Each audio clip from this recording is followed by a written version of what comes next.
বিহারে প্রথম কথা, এর আগে তো আসাম গেছে। আসামে আজকে আমাদের 14 লক্ষের উপরে আমার হিন্দু পরিবারকে ডিটেন করে রেখেছে। তবুও বাংলার অনেক বাঙালি আছে যারা অন্ধভক্ত, যারা পদ্ম ফুলে বিলীন হয়ে গেছে, তারা বুঝতে পারছে না যে এসআইআর এর নামে আগামীতে টাইপ অফ আসাম করতে চাইছে বাংলাকে।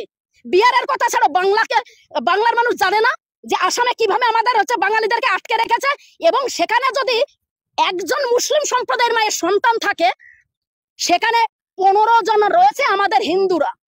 আমি মনে করি যে আজকে হিন্দুদেরকে টার্গেট করে এই যা কিছু পিপিলান করছে গভর্নমেন্টের থেকে, কেন্দ্রের থেকে, বিশেষ করে আমাদের মাননীয় স্বরাষ্ট্রমন্ত্রী এবং আমাদের মাননীয় প্রধানমন্ত্রীজি, তারা মুসলিমদের তাড়াতে চাইছে না। তারা তাড়াবে কাদের? যারা বাংলাদেশে নিজেদের বাড়ি ঘর ছেড়ে যারা অত্যাচারিত হয়ে এই বাংলার মাটিতে আস্থা নিয়েছে, তাদেরকে তাড়ানোর জন্য চেষ্টা করছে। কারণ মুসলিমরা যারা মায়ানমার, বাংলাদেশ থেকে যারা এসছে, তাদেরকে তো রোহিঙ্গা বলে তাদেরকে পাচার করে দিচ্ছে, এইখান থেকে ওইখানে ধাক্কা মেরে ফেলে দিচ্ছে যে যা বাবা তোর দেশে তুই যা।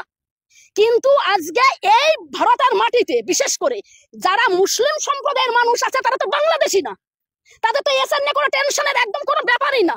মানিক কাকু একটু আগে যে কথাগুলো বললো, আমার হয়তো ওনার মতন এতটা এক্সপিরিয়েন্স নেই, বাট আমি যতটুকু জানি, একজন সাধারণ মানুষ হয়ে, সাধারণ ঘরের মেয়ে এবং সাধারণ ঘরের বউ, এবং এই মাটিকে ভালোবাসি কারণ আমারটা পবিত্র বাংলার মাটি, এই মাটির জন্য জীবন দিতে রাজি আছি। তবুও অন্ধভক্তদের কাছে মাথা নত করে স্বপ্নবদলী কখনো কথা বলবে না।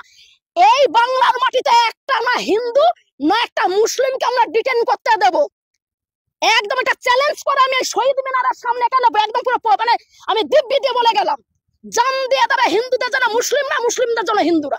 আমার এই চ্যানেলের ভিডিওগুলো যদি তোমাদের ভালো লেগে থাকে, তা প্রতিটা ভিডিওতে লাইক কমেন্ট করবে। এবং চ্যানেলটা আমি নতুন শুরু করেছি, তো চ্যানেলটা যাতে একটু বড় হতে পারে, তোমাদের সাহায্য ছাড়া তো পসিবল না, তো জলদি সাবস্ক্রাইব করে দাও। থ্যাংক ইউ, দেখা হচ্ছে পরের ভিডিওতে আবার।